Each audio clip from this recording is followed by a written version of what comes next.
And హెయిర్కి so ఈ రోజుల్లో ఎవ్వరు ఆయిల్ అప్లై చేయరు. సో హెయిర్ని హెల్దీగా ఉంచుకోవాలి అంటే ఆయిల్ అవసరము, కానీ యూజ్ చేయరు. సో దాని గురించి ఇది రోజ్మెరీ, ఆనియన్ రోజ్మెరీ సిరమ్ అండి. అండ్ ఆయిలీగా ఉండదు, గ్రీజీగా ఉండదు. సో న్యాచురల్ సిరమ్ అనమాట. So onion extract, Amla extract and bhringraj extract ఇలా వేసి ప్రిపేర్ చేసింది అనమాట. ఎవరన్నా కూడా అడుగుతుంటే రోజ్మెరీ వెంటనే సిరమ్ అప్లై చేసేసేయండి, మంచి గ్రోత్ ఉంటుంది. అలాంటిది మనకి డైరెక్ట్ ఆయిల్ వచ్చేసింది అనమాట ఆనియన్ కాంబినేషన్ తోటి. అండ్ ఇది రోజ్మెరీ వాటర్. హెయిర్ గ్రోత్ అంటే ఈజీగా మనం టైం స్పెండ్ చేయాలి అంటే ఎవ్రీ డే నైట్ మనకి హెయిర్ ఆయిల్ ఉన్నా లేకపోయినా night time rosemary water spray చేసుకుంటే చాలా ఫాస్ట్ గా గ్రోత్ ఉంటుంది అనమాట. కావాలి సన్ స్క్రీన్ లేకుండా బయటికి అడిగే వెళ్ళడానికి లేదనమాట. సో కంపల్సరీ సన్ స్క్రీన్ అనేది మనం రెగ్యులర్ గా యూజ్ చేయాలి. ఈవెన్ పిల్లలు కూడా యూజ్ చేయొచ్చు.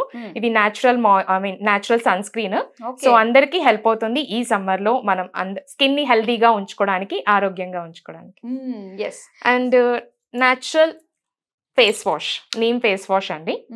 సో ఇది మనకి స్కిన్ ని ఏంటంటే బయట నుంచి రాగానే అందరూ సోప్స్ ఇలాంటివి యూజ్ చేస్తూ ఉంటారు కదా, బట్ మన ఫేస్ వాష్ అయితే చాలా బాగా సక్సెస్ అయిందనమాట. ఆయిలీగా లేకుండా ఫ్రెష్ గా డే అంతా ఉండడానికి కూడా హెల్ప్ అవుతుంది.